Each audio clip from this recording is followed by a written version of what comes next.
Bom dia a todos, espera mais um pouquinho, tá apenas 7 pessoas. A galera tá com sono. Bom dia, Axa. Bom dia, prof. Tudo bem, Chuchu? Tudo. E com você? Tudo bem, graças a Deus. Que bom. Nossa, professora do céu. Eu ontem tentei estudar física e não consegui. Eu acabei dormindo enquanto eu estudava. Tem prova hoje? Tem prova de física e história. Meu Deus. Essa semana são as provas abertas, né, coração? Sim, de todas as matérias. Pelo menos semana que vem eu já tô livre. Bom dia, Nanda. É verdade. Eles fizeram só uma semana, tudo bem, Nanda? Beleza, esperar mais um pouquinho, apenas 16. Bom dia, Gabi.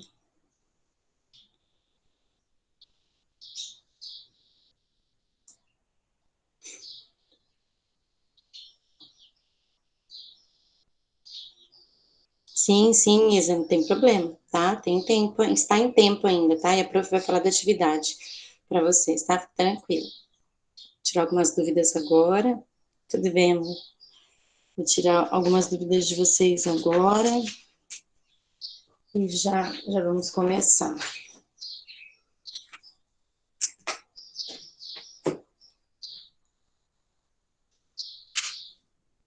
Jura? Fala que esse mundo é minúsculo, não é pequeno, né?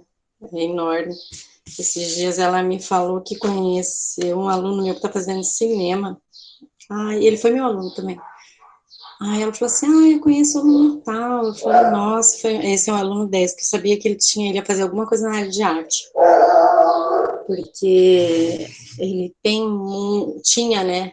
Na verdade tem traços artísticos na veia. O cara desenha pra caramba, extremamente criativo, ele tá fazendo cinema. Aí ela falou que conhece também. Esse mundo é pequenininho, mas é minha bonequinha. Bora lá? Queridos, a prof vai começar falando da nossa atividade sobre o grafite, né? Só para a gente retomar. Vocês têm ainda tempo hábil para me mandar, fiquem tranquilos. Surgiram algumas dúvidas em relação à máscara. Então, por que o termo máscara, né? Ou stencil, porque é o fato dos grafiteiros, só vamos falar dos grafiteiros, que pichador nem é arte, né? O pichador, na verdade, é um vândalo, é uma pessoa que está cumprindo leis, né, que está afrontando, na verdade, toda uma sociedade, fazendo algo que não deve. Né? Então, o grafiteiro, na verdade, ele utiliza do grafite, de algumas técnicas para compor um grafite. E a máscara nada mais é que você deixar pronto esse material para você fazer impressão na parede ou qualquer outro suporte, tá? E nós fizemos a máscara, o stencil da tag. A tag é a sua assinatura, é o seu pseudônimo, é o seu apelido, porque todo artista ele tem o seu nome artístico, e os grafiteiros eles têm muito pseudônimos, né, ou apelidos. Tá? Por exemplo, eu falei do Basquiat, né? O Simon, que ele tinha, né? Que ele, inclusive, as pessoas não começaram a roubar os grafites dele, e ele chegou a apanhar na rua, porque ele teve um dia que ele foi para falar, ei, eu que sou o Simon. Aí o cara que estava roubando o grafite dele, uma porta, começou a surrar, 2 caras começou a surrar o Basquiat, porque não tinha noção que ele era realmente ele, porque era um pseudônimo que ele usava. Né? Então, assim, na verdade, a tag ou a assinatura do grafiteiro, do artista, alguns grafiteiros não utilizam realmente seu nome. Aí, o que era para fazer? Para desenhar, né? Criar um nome utilizando uma bombe, ou melhor, uma letra gordinha ou uma letra diferente, que não a letra, né, a caligrafia que a gente usa normal. E aí você iria recortar por dentro. Vocês estão vendo que a prof fez? Né, ela passada eu usei até esse modelinho. A prof escreveu Tati e eu recortei por dentro do meu nome. Quando tem o azinho, isso, amor, é até hoje para entregar tranquilo, tá, Maria? Tem até hoje para entregar. Por isso que eu falei, vou começar a aula tirando dúvidas, explicando melhor. Porque muitos alunos me chamaram no privado realmente com dúvidas. Prof, Eu posso fazer de uma forma digital? Pode. Hoje nós estamos falando de tecnologia. Mas, assim, se você experimenta essa técnica, que é muito legal, porque isso daqui depois você pode pegar, né? Vou pegar uma folha de outra cor, tá? Depois eu quero fazer impressão numa outra folha, eu venho aqui, ó, e o grafiteiro, ele faz o quê? Ele pega o spray, ele coloca essa folha aqui, eles costumam trabalhar com material que eu falei que é o acetato, que é o material do raio-x, né, o que a gente usa para tirar raio-x ou a chapa do pulmão, que antigamente usava esse termo. Você pode até perguntar para alguém da sua casa, já fez chapa do pulmão? A pessoa vai falar, fiz, você tem uma chapa do pulmão aí? Às vezes alguém tem, eu tenho algumas aqui em casa, tá? Você pega o spray e é rapidão isso, ou com um rolinho de tinta também dá para fazer. Se nós estivéssemos em sala de aula hoje, fisicamente, teria como fazer essa experiência, né? Ou se a escola disponibilizasse um espaço, seria top, né? De repente, a gente fazer a impressão de várias tags em uma parede seria legal. Ou senão a gente trabalhar num suporte de papelão, alguém, né? A gente conseguir um papelão enorme e a gente fazer essa experiência, ok? Mas vou voltar. Eu posso fazer num formato digital e um dos primeiros. Do grupo, já vou falar sobre isso também. Eu vou colar aqui, tá? O linkzinho. Eu quero fazer num formato digital, eu trabalho com Paint ou Corel, ou outro aplicativo de desenho. Eu tenho uma mesa digitalizadora, posso brincar com isso também? Pode, por que não? Né, se eu não me engano, foi a Glória que fez super colorido. A Glória tá por aí? Tô sim, prof. Foi, Chuchu, você que fez super colorido, que entregou logo no começo, logo na semana passada? Foi. Então, atende a proposta? Atende, que ela trabalhou com uma letra diferente. Então, assim, eu apliquei um pouquinho daquilo que foi proposto na apostila, que foi a técnica do grafite, que você ou trabalhar com uma letrinha diferente, mas se você também fez essa parte da máscara ou do stencil, também está dentro da proposta, tá? Então, se você fez uma das duas, ok. Tudo bem? Prof, eu quero melhorar a minha. Mas eu não gostei porque eu cortei, ficou torto. Eu posso fazer no computador? Pode, quiser fazer. Mas se você já entregou, não se preocupa. Tá? Tudo bem? Ok? Eu vou copiar o link agora do grupo do Whats, tá? E vou passar para vocês, porque o que não pode, como eu sempre falo, eu preciso que todos estejam no grupo de WhatsApp, porque é ali que a gente manda as atividades. Eu só preciso achar. É porque eu tenho várias atividades, vários grupos aqui. Peraí. Primeiro.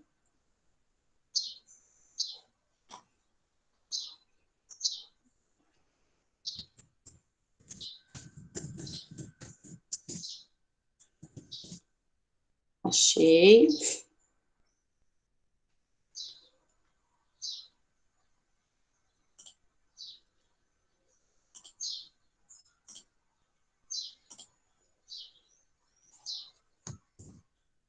Ó, mandei o linkzinho aqui, tá bom? Tá? Você já pode, quem tá fora, não pode ficar fora, quem tá dentro tem que ficar dentro. Por isso que eu falo, evitar conversa paralela. Claro que tem umas coisas bem legais que é interessante comentar, né? Tem uns trabalhos bem bacanas, assim, que a gente tem mesmo que trabalhar com elogio. É que a prof não tem tempo de dar esse feedback a todos vocês, tá? Não tem mesmo, que são muitos alunos. São vários grupos que eu administro, e nesse momento da pandemia, é uma forma de trabalho que nós temos. Então, às vezes a gente está aqui disponível no horário de aula, além do plantão à tarde, além de estar o tempo todo respondendo. Igual ontem eu mandei aquela mensagem, eu achando que eu estava falando só para o primeiro ano, eu já disparei nos outros dois, aqui no terceiro, mandei uma informação do primeiro, ainda bem, teve um abençoado, já me chamou no privado, né, falou, prof, o que é essa máquina? Eu falei, gente, a máquina é do primeiro. Então acontece, porque são muitas turmas, muitas escolas e muitas informações, tá bom? Ok? Agora eu quero saber se ainda tem alguma dúvida em relação à forma de avaliação da discursiva, que são essas atividades que nós estamos fazendo. Essa semana não vai ter atividade, tá? Essa semana não tem atividade, ok? Vou achar um pouquinho a cabecinha de vocês. Então, tem até hoje para entregar essa do grafite, né, da tag, da assinatura, e aí semana que vem a gente conversa sobre atividade. Alguma pergunta? De boa, prof. Então, bora lá. Vamos conversar um pouquinho sobre pós-modernismo, hoje, na verdade, que a apostila traz. Eu vou espelhar para vocês. Aqui, ó. Módulo 23, sobre o mundo pós-moderno e a arte. Pode navegar. Módulo 23, página 172. Módulo 23, página 172. A apostila de vocês, ele já começa falando sobre uma exposição que teve no Art Club de São Paulo, que é uma coleção de pinturas de um artista do Hearst, e fala justamente sobre uma pintura em especial que eu vou mostrar para vocês daqui a pouco, que se chama Cidades em Negro e Bisturi. É descrito pelo artista como retratos de cidades vivas. As pinturas são constituídas por um vasto número de instrumentos cirúrgicos que se combinam para criar vistas panorâmicas de áreas urbanizadas de todo o mundo. Com a série, Hearst investiga assuntos referentes a inquietantes realidades da vida moderna, a vigilância, a urbanização, a globalização e a natureza virtual de conflito, bem como elementos relativos à condição humana universal, como a nossa incapacidade para deter a decadência física. Recursos sintéticos e elementos naturais, como edifícios, rios e estradas, estão representados nos bisturis, bem como lâminas de barbear, ganchos, limalha de ferros e alfinetes de segurança. Tudo pronto contra fundos negros. As 17 cidades incluídas na exposição na White Club são ou locais de conflito recente, cidades relativas à própria vida do artista, ou centros de importância econômica, política ou religiosa. A história particular de cada cidade está escrita em sua propagação geográfica, mostrando como ela tem gradualmente crescido e se desenvolvido ao longo dos anos. Essa metodologia é essencialmente um exercício de aplicação de ordem ao caos, reconhecendo ao mesmo tempo em que a ordem ou o controle muitas vezes são conceitos que permanecem impossivelmente remotos na vida. A sugestão de um conflito remoto e digital inevitavelmente reduz as realidades devastadoras da guerra. De uma maneira semelhante e enganosa, a perspectiva de um mapa aéreo minimiza a vida por baixo para uma série de sistemas e padrões de existências coletiva destacada. Pinturas de Hearst, por exemplo, portanto, fazem alusões inevitáveis para o olho que tudo vê, de instrumentos de vigilância, tais como o Google Earth, usado agora por cerca de 500 milhão de pessoas, e cujas raízes são rastreáveis para um aplicativo de mapeamento 3D, usado por militares dos Estados Unidos durante a Guerra do Iraque. Hearst descreveu os bisturis de aço que foram recorrentes em sua obra desde o início dos anos 1990, como negro, mas ao mesmo tempo leve. Uma referência ao apelo visual do altamente reflexivo, utilizando ferramentas de precisão metálicas, e o universal medo da faca e do cirurgião. Jogando em elementos de jogo de palavras em torno a ataques cirúrgicos, Hearst aqui os usa para dissecar não só preocupações individuais sobre a mortalidade, mas as ansiedades profundas em toda a sociedade sobre vigilância, a digitalização da guerra e no sentido de uma ordem remota e sua imposição sobre a nossa individualidade. De acordo com o texto, quais as investigações propostas por Hearst? Porque, na verdade, quando ele pinta essa coleção, essa coleção, quando a gente fala essas obras, que ele insere elementos do dia a dia das pessoas, elementos fortes, por exemplo, pensar no bisturi, lâminas e são elementos que são elementos utilizados, não são elementos que vocês são descartáveis, ok, mas que são utilizados em situações de conflito, em situações delicadas, não são utilizados no nosso dia a dia. Você tem um bisturi na tua casa? Tem, você pode emprestar? Não. Então, são utilizadas em determinadas situações. Então, o artista, ele trouxe para refletir sobre algo. E melhor, ele trouxe, além de tudo, uma visão como se numa visão vista como se estivesse num satélite, pelo Google Earth, na verdade, essa visão fotográfica, do Google Earth. E quando ele traz essa cidade em negro e bisturi, quando ele faz essa associação, né, como negro, mas ao mesmo tempo leve, essa brincadeira metafórica até que ele faz, eu vou mostrar a imagem para vocês, aí a gente conversa um pouquinho sobre ela, tá? Só um minutinho.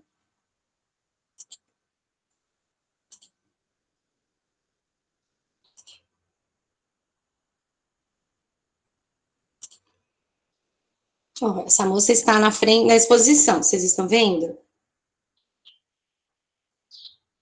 Estão visualizando? Sim.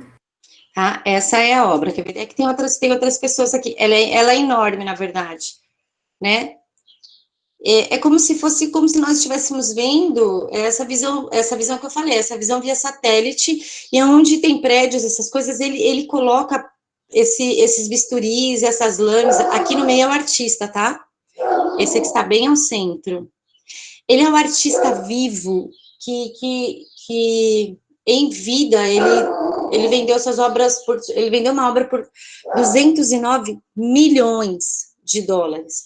Então, assim, a gente fala que é um artista vivo hoje, né, presente na arte contemporânea, que em vida ele arrecadou um valor, ou teve um valor de uma obra gigantesca, tá? Pelas suas. Aqui as obras estão aqui ao fundo, ó, que é uma série, tá? Essa coleção é uma série. O que é uma série? Então, eu uso a mesma temática e vou reproduzindo de acordo com ela. Vários artistas fazem isso. Vamos citar o Portinari, quando ele fez a série Retirantes, e assim vai. Tarsila do Amaral, quando esteve numa fase social, ela fez uma produção de acordo com aquela fase, tá? O movimento antropofágico mesmo, quando ela pintou, quando ela começou a pintar, ela pintou a Bapuru, mas depois ela tendenciou para tudo muito parecido com as formas e as cores de Abapuru. Então, ela foi para esse movimento antropofágico, né, para toda essa tendência, essa influência, ok? Então, aqui são enormes, né, as pinturas. Aqui são a alta sociedade de São Paulo, quando foi visitar a exposição.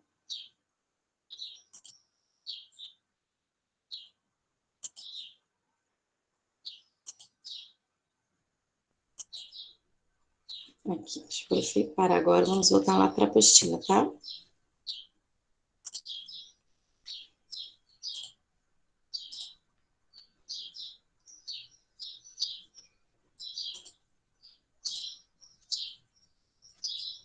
Por que, assim, agora, aqui está perguntando quais as investigações propostas por Hearst. Por que vocês acham que uma pessoa vai fazer uma pintura onde ele coloca bisturis, lâminas, e junto com prédios, e junto com cidades, onde ele faz uma associação, inclusive, à Guerra do Vietnã, ele colocou, né, utilizando ferramentas de precisão metálicas, o universal medo da faca do cirurgião, né, onde ele joga elementos de palavras em torno de ataque cirúrgico. Então, inclusive, ele faz uma associação a essa guerra cirúrgica, né, a essa guerra, a esse medo ao ataque cirúrgico. O que vocês acham que um artista faria isso? O que pode ter levado um artista a produzir uma série dessa? Vamos reformular minha pergunta. Quem quer falar? Ninguém, gente? Quer dizer, uma reflexão, prof? Tipo, das pessoas ficarem espertas do que pode acontecer? Reflexão do que pode acontecer. Na última linha do texto ele fala para mostrar a ansiedade e a angústia da população. No período de guerra das cidades, o satélite serviria para mostrar isso. Guerra precisa de cirurgião, cirurgias. Acho que foi nesse sentido. Vocês compreendem que todo artista, ele não... Todo ser humano, na verdade... Eu estou preparando uma aula para a TV, mais um roteiro para a gravação semana que vem, onde ali eu falo por que o ser humano cria, né, a questão do o que leva a criação. Por exemplo, eu recebi algumas mensagens ontem, no privado, de alunos assim, eu não sei, eu não consigo, meu desenho é feio, eu tenho vergonha de colocar no grupo, mas assim, o que eu posso garantir? A criatividade, todos nós temos a capacidade de criar. O que impede a gente de criar? São as limitações, são os nossos medos. Sim, fato. Mas a gente chega numa fase da nossa vida que a gente tem medo de se expor. Porque se eu me exponho, eu abri a portinha para alguém me criticar. Eu tenho medo dessa crítica. Né? Então, essa questão da nossa individualidade, da exposição, então isso pode dar brecha. Mas onde eu quero chegar? Que a capacidade de criação existe, é fato. Mas, às vezes, o ser humano, ele só cria com a necessidade. Algumas pessoas... Então, o artista, né, que ele é um pouquinho mais, ele tem a mente um pouquinho, ele tem a mente ampla, ele tem essa necessidade de criar, essa necessidade de produzir algo, muitas vezes é disparada por alguma história. Provavelmente, eu não conheço muito a história do Hearst, não, isso é até um pouco falha da minha parte, mas eu vou buscar, se vocês puderem também buscar um pouquinho dele, provavelmente ele tem algo associado na vida dele em relação a tudo isso, porque ninguém cria do nada, foi o que eu falei, dificilmente eu vou entregar para vocês uma latinha de tinta, e alguns de vocês, na hora, vocês vão fazer alguma coisa com essa lata de tinta, alguns. Outros vão ficar parados olhando para mim, se eu não falar nada, tá? Se eu simplesmente entregar a lata de tinta para vocês, cruzar os meus braços e fingir demência, assim, ó. Por quê? Nós precisamos de estímulos, mas alguns terão liberdade, por exemplo, se ela me deu a lata de tinta, alguma coisa eu tenho, então eu vou poder criar, já vou começar na parede, né? Vou começar pintando alguma coisa, fazendo algo melhor, posso até começar no espaço pequeno para não causar tanto, né, não causar tanto problema. Mas nós precisamos de estímulos, nós precisamos, às vezes, até de incentivo, né? Ontem eu cheguei a falar, falei para um aluno, falei, se você não tem habilidade no desenho, você faz digital, brinca, a gente tem aqui, ó, a tecnologia a nosso favor, né? A prática, ela é necessária, o desenvolvimento da técnica, ela é necessária, ninguém nasce sabendo, a criança não nasce falando, nem gateando, nem andando, nós não nascemos fazendo assim, e eu não vou cobrar uma técnica se eu não ensinei ninguém essa técnica, como que eu vou cobrar uma técnica, principalmente o pessoal do primeiro, que nós estamos trabalhando no Renascimento, eu queria que a galera desenhe anatomicamente como Leonardo da Vinci, impossível, ok? Então, que se for palitinho, que seja o melhor palitinho, tá? Então, assim, o que eu queria falar do Rush é que, assim, o artista, provavelmente, para ele chegar nessa composição, para ele chegar nesse tipo de coleção e nessa produção, como as meninas falaram, que o próprio texto, ele já traz essas informações, né, ele usa, o que são esses materiais? Ele os usa para dissecar, não só as preocupações individuais sobre mortalidade, mas as ansiedades profundas em toda a sociedade. Então, que a gente não se esqueça desse detalhe, que a arte, ela não é vazia, né? Ela não é arte pela arte, ela tem essa fundamentação reflexiva. E é muito importante tudo isso, tá? Agora a gente vai falar um pouquinho sobre pós-modernismo, né? Saindo do Hearst agora. Vocês gostaram dessa colagem? Quem gostou dessa arte colagem aqui? Ah, eu adoro isso. É fofo, né? Ó, graças a quem, gente? Olha o Duchamp aí de novo. O Rinaldo Duchamp quebrou barreiras imensas. O Rinaldo Duchamp abriu, na verdade, uma porteira enorme para sair muitos paradigmas e quebrar muitas regras e jogar conceitos para longe, tá? Assim, muitos artistas assim que se achavam, acho que eles devem se remexer quando a gente fala de Duchamp, mas bora lá. O pós-modernismo está intimamente ligado à questão sociocultural e estética que permeia o capitalismo no mundo contemporâneo.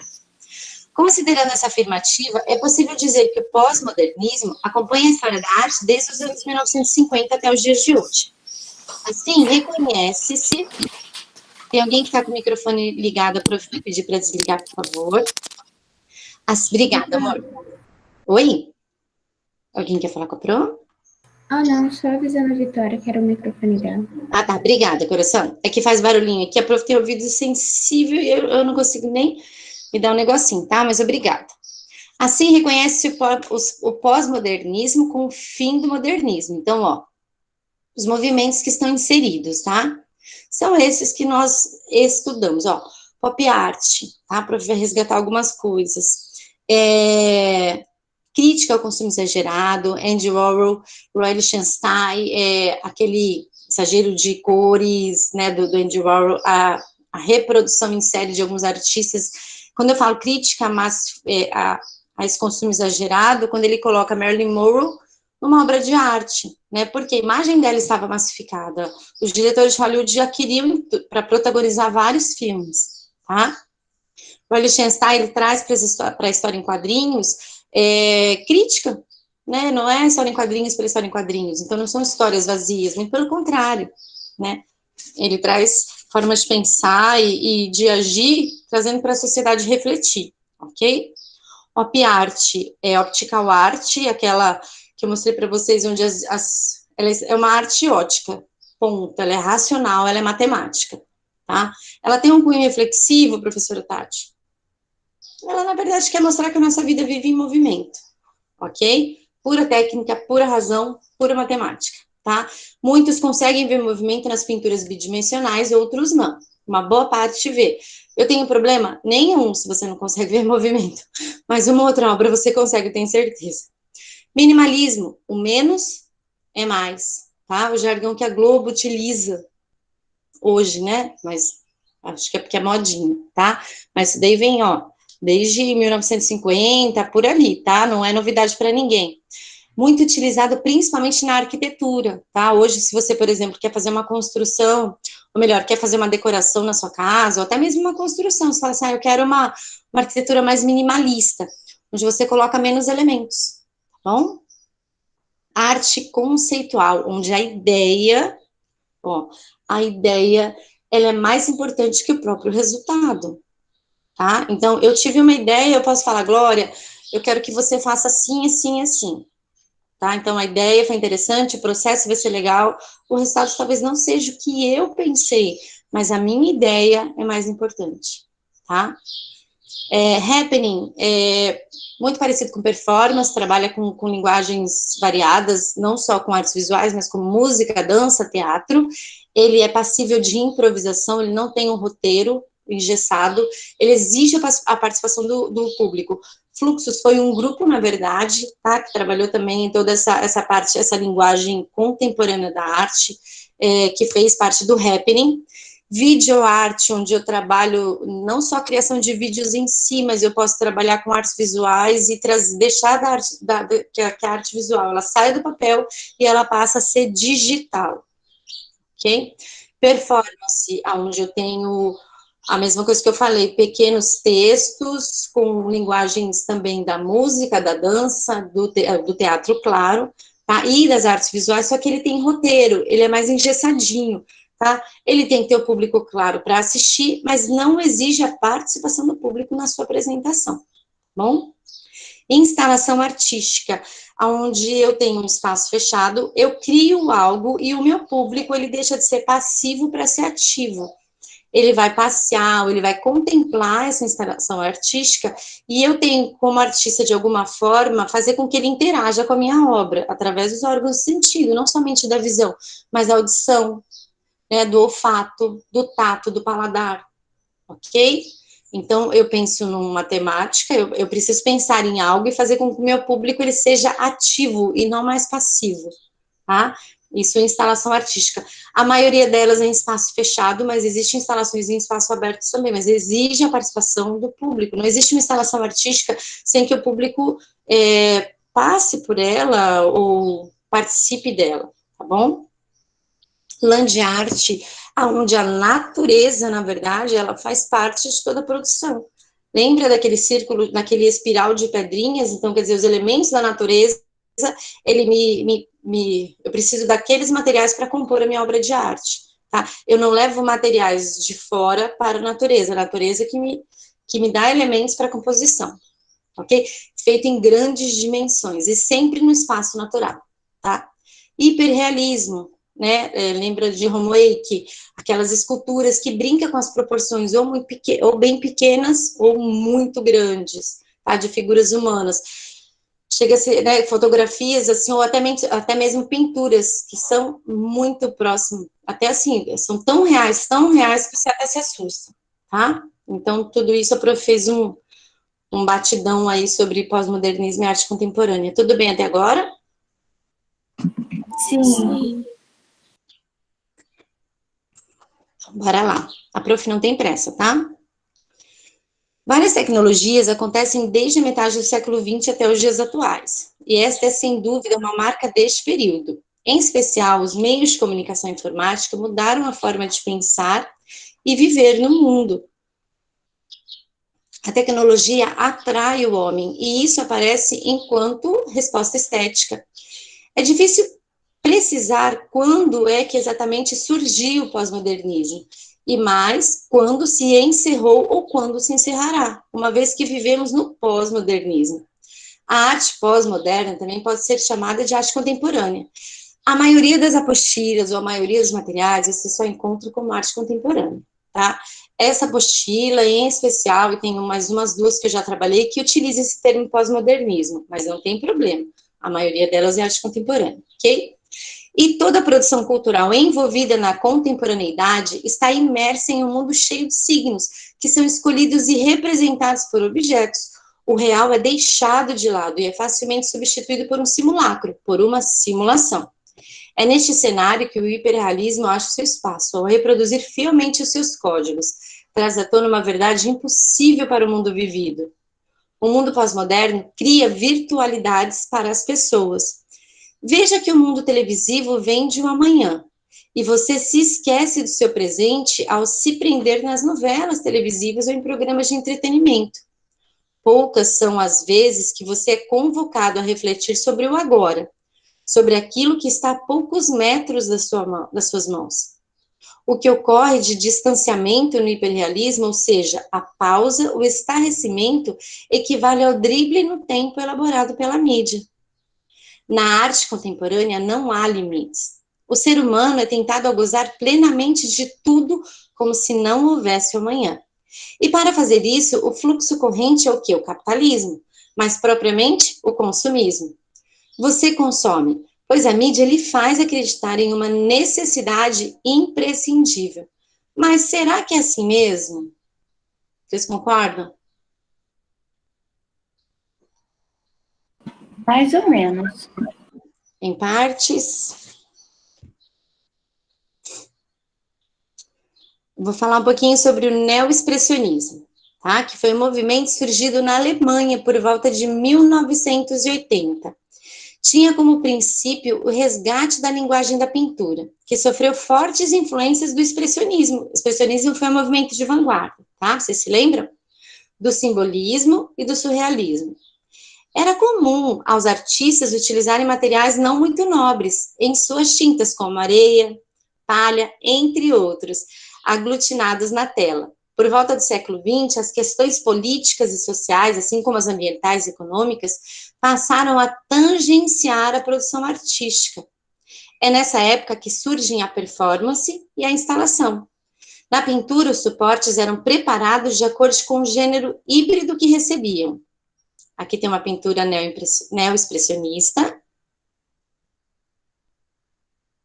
do Richter. A partir dos meados dos anos 70, o legado deixado pela pop art passa a ser negado, e com isso surgem novos movimentos artísticos, como a arte minimalista e a arte conceitual, além das diversas manifestações ativas, como os happenings, fluxos, dentre outros. Todavia, embora buscasse o resgate da pintura, essa linguagem pouco aparecia nos discursos, que por sua vez tinha por objetivo a busca pela tradição, mas sem negar a forma do novo. Houve por volta de 1980 na Alemanha uma quantidade grande de artistas jovens que passaram a coabitar no cenário da arte, com suas pinturas. É conferido o retorno da pintura. Essa retomada da linguagem pictórica aconteceu principalmente na cidade de Berlim, Düsseldorf, Hamburgo e Colônia. O que mais afeta esses artistas são os movimentos do romantismo e expressionismo. A experimentação é constante nas produções desses artistas. O neoexpressionismo se espalhou pelo mundo e teve vibração por onde passou. Aqui são alguns artistas. Agora, do neoexpressionismo, depois do neoexpressionismo veio o neopop. Vocês viram que a palavrinha neo, ela vem, e os movimentos, eles são assim, como eu falo, ou ele quebra, ou ele tem a influência, tá? O neoexpressionismo, na verdade, ou ele mistura, vocês viram no neoexpressionismo, essa mistura de outros elementos, não só o expressionismo, mas como simbolismo e surrealismo, então ele trouxe elementos também de outros movimentos, tá? Agora o neopop, que seria o neopop art, tá? Depois da morte de Andy Warhol, em 1987, uma legião de novos artistas que tinham respeito e admiração por sua arte, seu modo de conceber o mundo pela linguagem pictórica, procurou dar continuidade ao período da pop art. Então, essa continuidade deu o nome do quê? De neopop. Por se tratar da continuidade, os artistas dessa corrente adaptaram o contexto para a sua realidade. Os ícones como Rauschenberg e Warhol, por exemplo, foram substituídos por Katharina Fritz e Jeff Koons. Era comum os artistas do neopop utilizarem o conceito dadaísta. Então, eu já vou misturar também, tá? Dos ready-mades e de ícones da cultura popular, como Michael Jackson, Britney Spears e Paris Hilton. A mídia passa a ser o veículo mais utilizado para o neopop, para divulgar os seus trabalhos. Criticam a cultura ocidental, tanto em seus valores como nas suas relações internacionais. É comum ver trabalhos da neopop nos quais os artistas ridicularizam ou criam obras polêmicas, como é o caso da escultura de Lady Gaga, elaborada por Koons. O movimento do neopop se dá para chamá-lo assim. É uma maneira de rotular uma série de novos artistas que deram continuidade à proposta pop da década de 1960. Desses artistas, algumas obras de Damien Hirst, Kate Herring e Jeff Koons chamaram a atenção por trabalhar com animais. Queridos, o que eles faziam? Eles trabalhavam com essa criação de bonecos enormes e colocaram em grandes cidades, em grandes centros. Tá? Aqui uma do Damien, essa do Koons, aquele balão que a gente sabe aquele balão que a gente faz o poodle, aquele poodle gigante também, tá? Aqui só tem essas duas.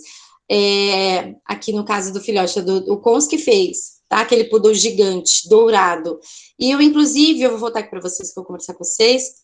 Inclusive, quando eu estava dando uma aula uma vez, a gente estava conversando quais os limites da arte contemporânea, né? Até aonde ela pode ir, ou até que ponto a gente pode considerar como arte um poodle gigante dourado, que vem o quê? Desse movimento neopop.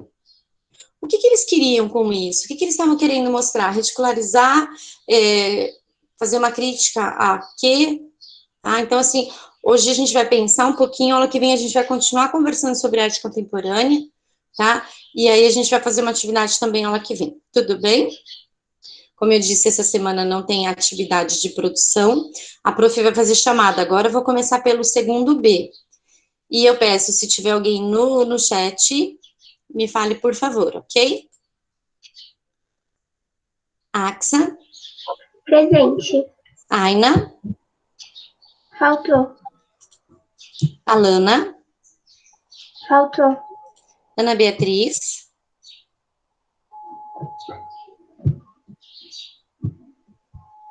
Ana Caroline. Faltou. Ana Júlia. Faltou. Ananda.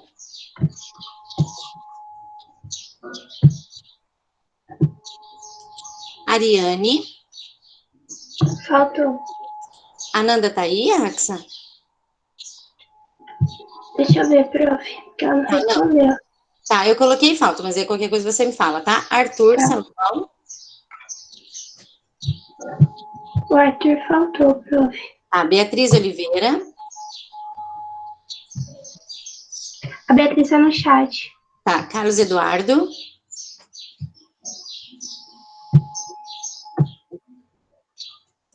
Daniel. Ana Beatriz falou que o microfone dela travou e ela não conseguiu falar, prof. Tá, vou tirar então a falta dela, tá? Obrigada.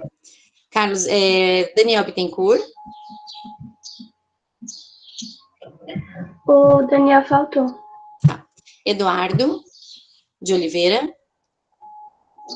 Tá no chat. Ok, Eduardo Nomura.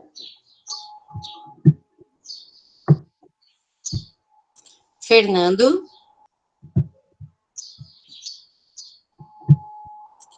Isabela Alves. Presente. Isabela Juliana. Prof, Oi, amor. a Nanda falou que o celular dela apagou e ela não conseguiu responder a chamada. Tá, vou tirar também. José Marco. Eu. Obrigada, José. Júlia. Falou no chat. Camila. Camila faltou. Katsu. Também, e o Cauê também. Ok. Leonardo. De Moraes, tá aí? O Lucas. Leonardo faltou. Lucas. Eu tô aqui. Obrigada, Ludmila. Aqui. Obrigada, Lud. Manuela Flores. Manuela faltou. Maria Fernanda. Faltou. Maria Luísa. Eu. Obrigada. Mariana. Faltou. Matheus. Faltou. Natan. Ótima. Falou no chat. Ok. Paulo Henrique. Aqui. Obrigada. Pedro Henrique. Presente. Rafael Granci. Faltou. Rafaela Reis. Falou no chat. Ok. Rafaela Santana. Faltou. Wesley. Faltou. Elise. Faltou. E Felipe Barbosa.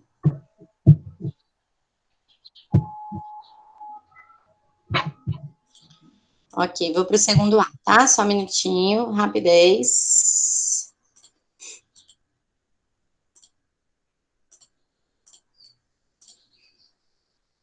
Ana Luísa Soares.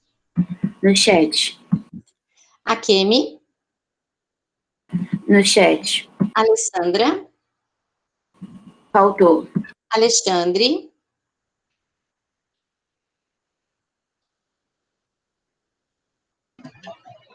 Aqui. Obrigada. Ana Júlia Moreira. Perdão. Presente. Obrigada, Ana Júlia. Ana Luísa. Presente. Obrigada. Ari. No chat. Tá, joia. Daniela. Obrigada, amor. Presente. Danilo. Presente. Emily Barbosa. Faltou. Emily Zanúncio. Faltou. Felipe Correia. Faltou. Felipe Oshiro. No chat. Fernanda. No chat. Gabriel de Lima. No chat. Gabriela. Gabi tá aí. Glória tá aí. Oi. Guilherme. Faltou. Gustavo. Faltou. Herbert. Faltou. Isadora. No chat. Isadora Yuca. Faltou. João Vitor. No chat. Opa. Júlia. Faltou. Juliana. Faltou. Larissa. No chat. Luana. Presente. Obrigada, Lu. Mariana. Faltou. Matheus. Eu. Obrigada. Milene. Faltou. Nathalie. Faltou. Nicole. No chat. Rafael. Presente. Obrigada. Rodrigo. No chat. Sérgio. No chat. Vitória. Presente.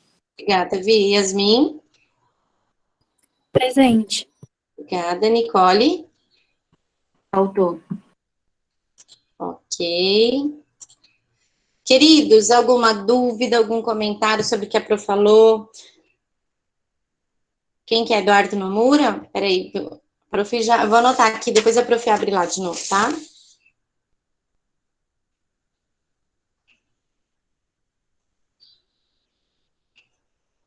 Aí a Prof coloca.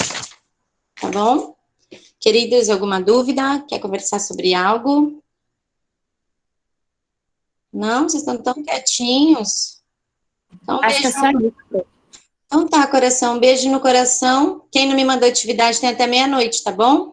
Até semana que vem. Boa prova pra vocês, tá? Tchau, prof. Beijo. Até mais, professora. Tchau, querido. Boa prova hoje, amanhã. Tchau, prof. Boa Tchau, meu semana. amor. Até semana que vem. Deixa eu ver, Isa. O que você escreveu ali? Ah, sim, eu coloquei presente, Chuchu, fica tranquila. Eu já tinha te visto por aqui, tá? Isa, fica tranquila. Obrigada, Gabriel. Um beijo.